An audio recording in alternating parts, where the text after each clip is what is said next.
आज इतनी बड़ी संख्या में यहाँ पे आए हुए मेरे सभी भाइयों बहनों, माताओं, बुजुर्गों, बच्चों, आपको सबको मेरा नमस्कार। मैं दिल्ली से आया हूं आप लोगों से मिलने के लिए।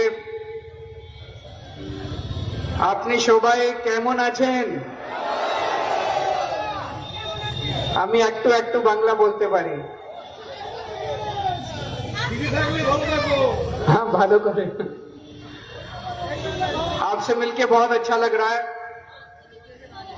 Thank you, thank you. देश को बचाने का चुनाव है ये चुनाव, जनतंत्र को बचाने का चुनाव है, डेमोक्रेसी को बचाने का चुनाव है। इसलिए मैं दिल्ली से आया हूं। आप लोग, बंगाल के लोग जो लड़ाई लड़ रहे हैं, जिस तरह से आप मोदी और अमित शाह की तानाशाही के खिलाफ देश को बचाने की लड़ाई लड़ रहे हैं, पूरा देश आपको देख रहा है।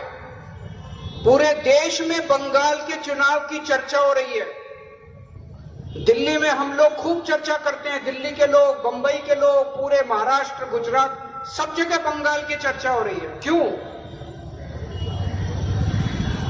जब हमारा आजादी का आंदोलन हुआ था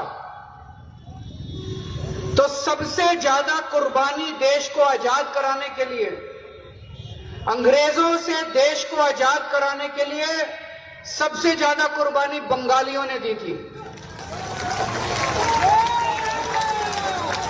सुभाष चंद्र बोस, खुदीराम बोस, लाखों युवाओं ने अपना कॉलेज छोड़ दिया, पढ़ाई छोड़ दी, आजादी के आंदोलन में कूद गए, अपनी जान की बाजी लगा दी, फांसी चढ़ गए।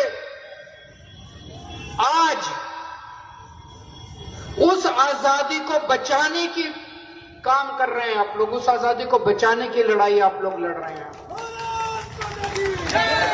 जो आजादी सुभाष चंद्र बोस ने दिलाई थी, जो आजादी खुदीराम बोस ने दिलाई थी, आज वो आजादी खतरे में है।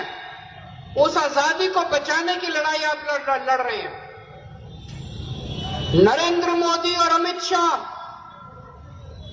ये दोनों डिक्टेटर हो गए हैं।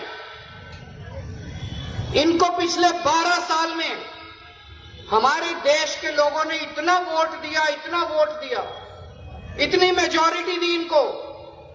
अगर ये चाहते तो देश के लिए क्या नहीं कर सकते थे? देश बदल सकते थे ये लोग, गरीबी खत्म कर सकते थे देश में, पूरे देश में इतना अच्छा इंफ्रास्ट्रक्चर कर सकते थे, गरीबी दूर कर सकते थे, सब कुछ। इन्होंने क्या किया? केवल और केवल नफरत फैलाने का काम किया, केवल और केवल लोगों को बांटने का काम किया। जम के करप्शन किया इन दोनों ने मिलके, खूब करप्शन किया इन दोनों ने मिलके, लूट लिया दोनों ने मिलके देश को। अब लोग इनसे नफरत करते हैं, केवल बंगाल के लोग नहीं, पूरे देश के लोग इनसे नफरत करते हैं। आप सोशल मीडिया उठा के देख लीजिए, फेसबुक, इंस्टाग्राम, ट्विटर, यूट्यूब, कोई उठा के देख लीजिए आप। इतनी गालियां पड़ती हैं मोदी जी को, इतनी गालियां पड़ती हैं। मोदी जी कोई ट्वीट करते हैं, उसके नीचे आप कमेंट्स पढ़िए लोगों के, इतनी गालियां देते हैं लोग, इतनी गालियां देते हैं। मुझे नहीं लगता कोई भी देश का प्रधानमंत्री इतना अनपॉपुलर होता है। बहुत अनपॉपुलर हो गए हैं ये लोग। रोज ट्रंप हमारे देश को गाली देता है, रोज ट्रंप मोदी जी को गाली देता है। मोदी जी की हिम्मत नहीं है कि ट्रंप के खिलाफ एक शब्द बोल दें। मोदी जी की हिम्मत नहीं है ट्रंप के खिलाफ एक शब्द बोल। इतना कायर प्रधानमंत्री 75 साल में हमारे देश में कभी नहीं आया जितने कायर मोदी जी हैं, कभी नहीं आया। अरे कुछ तो बोलो उनके खिलाफ।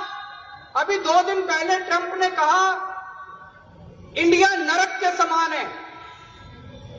ईरान ने उसके खिलाफ बोला, ट्रंप के खिलाफ, कि आप इंडिया को ऐसे नहीं बोल सकते। ईरान वालों ने बोला, मोदी जी के मुंह से एक शब्द नहीं निकला। इसलिए लोग नफरत करने लगे हैं मोदी जी से कि इतना कायर प्रधानमंत्री, इतना झूठा प्रधानमंत्री